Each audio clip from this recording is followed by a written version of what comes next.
私は知的障害の面から始まったんですけど、どうも違うなと、肉体から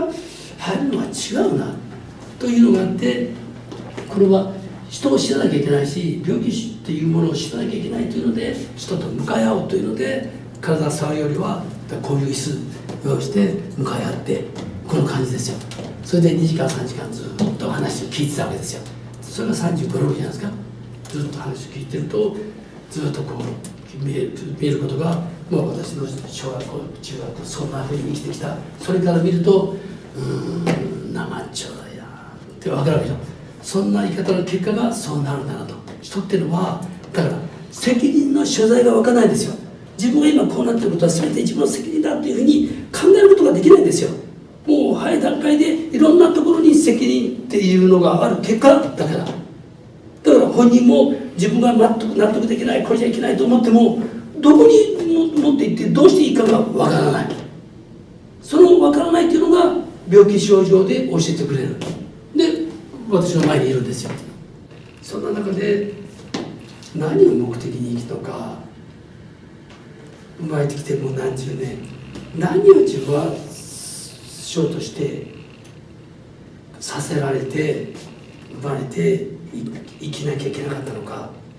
その結果自分はそんなふうに生きてきて今60になって、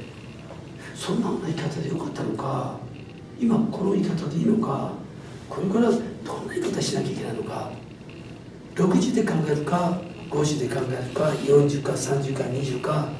僕は12、3でずっと考えたわけね。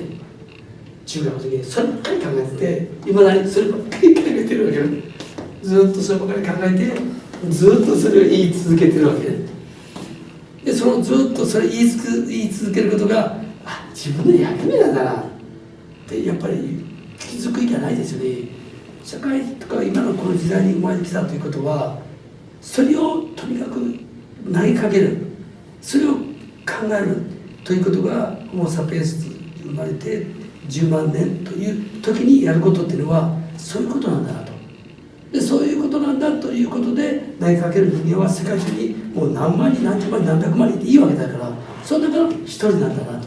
で生きてる間はそれをずっと出し続ける。あ、自分でそうなんだって分かったのが、ここ10年ぐらいですよ。だからずっとこれを言い続けてる。